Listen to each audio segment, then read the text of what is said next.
Good afternoon. This is Nick, and I'm trying to actually do a review on this little guy right here. This is the Spyderco Para 3. I got this one exactly in January of 2017, being 2.5 years right now, since we are in June. I was actually traveling to Golden. I was actually traveling around USA, and I stopped in Golden. I went to Spyderco, and they actually just released this little boy right here. And I was actually had some spare money on me, so I was like, yeah, it was my birthday in a month, so I was like, okay, I will get myself a birthday present. So I got my Para 3. This one is about 2.5 years old.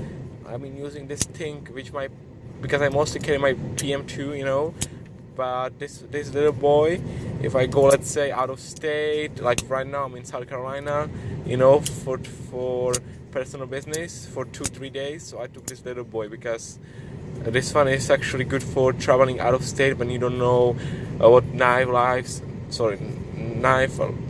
you can go across. Like, let's say, Tennessee, it says 4 inches, Florida is 4 inches, New York City is 4, but you never know. I rather, let's say, Chicago is like 2, I think 2.5, and most states are 3 inches. Like, with 3-inch blade, you probably can get anywhere. Not like courthouses. I'm saying like cities, most cities, states, local jurisdiction is gonna be like 3 inches unless. So yeah, that's why I have my Para 3.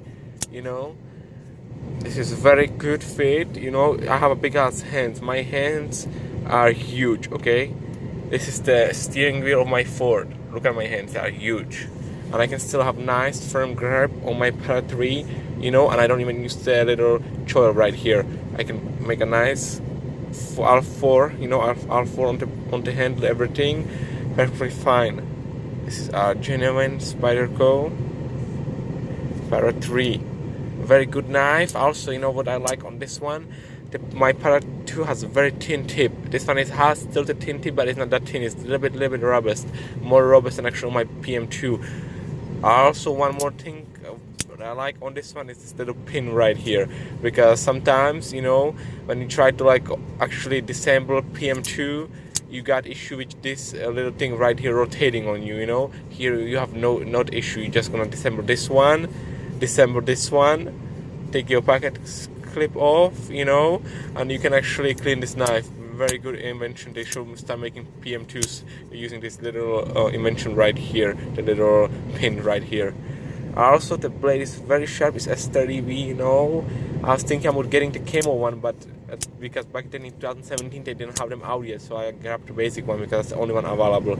I paid like $159 for it back then in the factory, but it was a good deal because now it's going for like a $130, I think, but it's still like I got the enjoyment of Mr. Eric Glesser showing me around in the factory, giving me a tour out there and everything.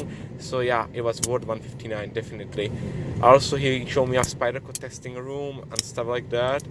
So yep, he actually sold me on this knife right here. He was the one actually pulling it out of the shelf and show it to me because he got actually one in his pocket back then.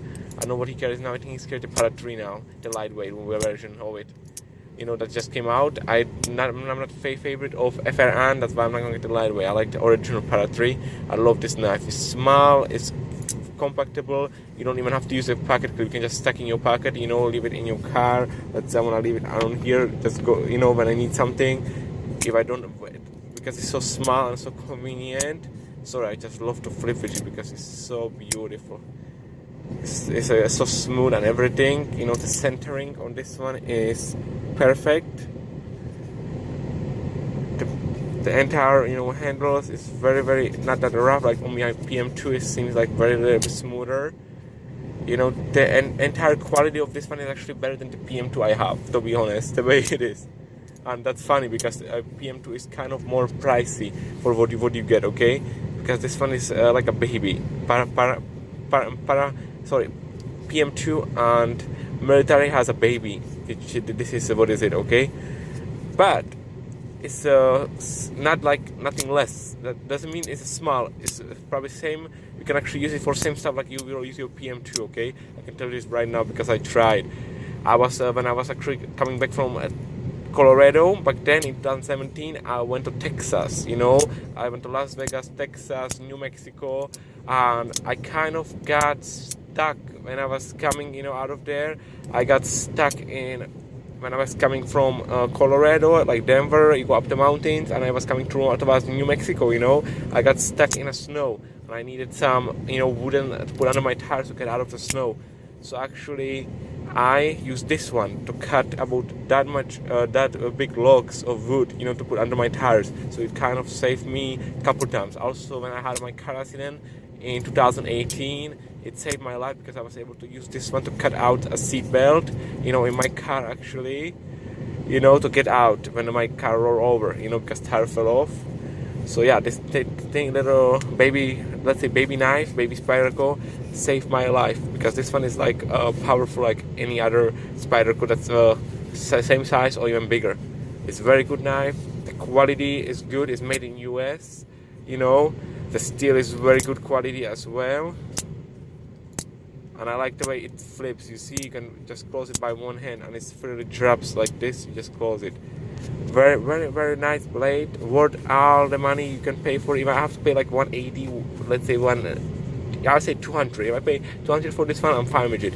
Because the way, you know, it is actually way worth it. I prefer this one over any Benchmade or ZT knives, okay? That's my preference. This is actually very nice one.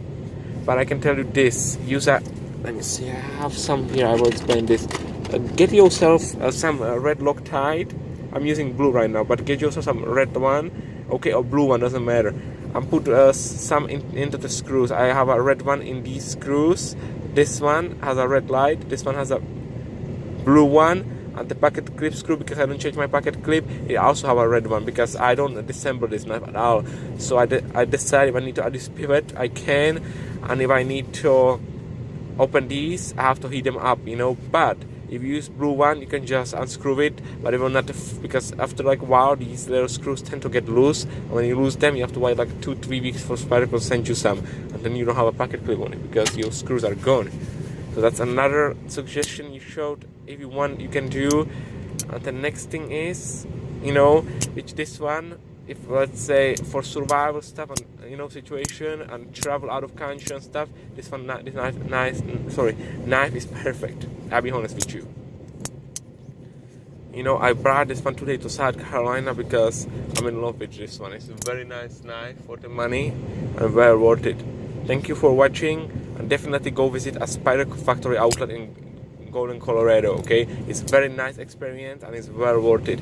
And if you meet Mr. Eric or Sal, you're gonna be well happy because he signed a box. I have somewhere in my house, there's a box signed by Mr. Eric Glesser. When I brought this knife, he signed me a box, you know? And this is very nice from him because now I have his signature on this box from this little boy. So thank you for watching, and definitely wait for some more videos because I'm actually getting into collecting knives, you know, and doing like a hard use reviews, you know, long term, because this is for me, if it's less than 2 years, it's not a long term. If it's more than 2 years, that's a long term, okay? Because after 2 years, I would say year and a half, after a year and a half, you can actually really start getting know your knife better than actually, let's say, after like 3 months of carrying it, if you understand what I'm saying. Because I use my knife for everything except hard prying. I may use it for some light prying, you know, when I can, like, let's say, do it with my fingernail, I do it with my knife. But if it's like hard, I mean like unscrew it a bolt on my car, hell no. That knife is not for prying or screwing, okay?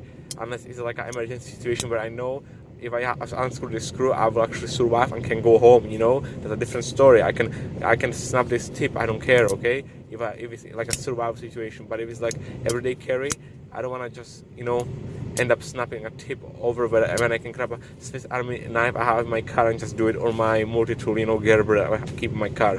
So why, you know, I'm gonna actually ruin a knife like this? But thanks for watching, and definitely wait for another videos.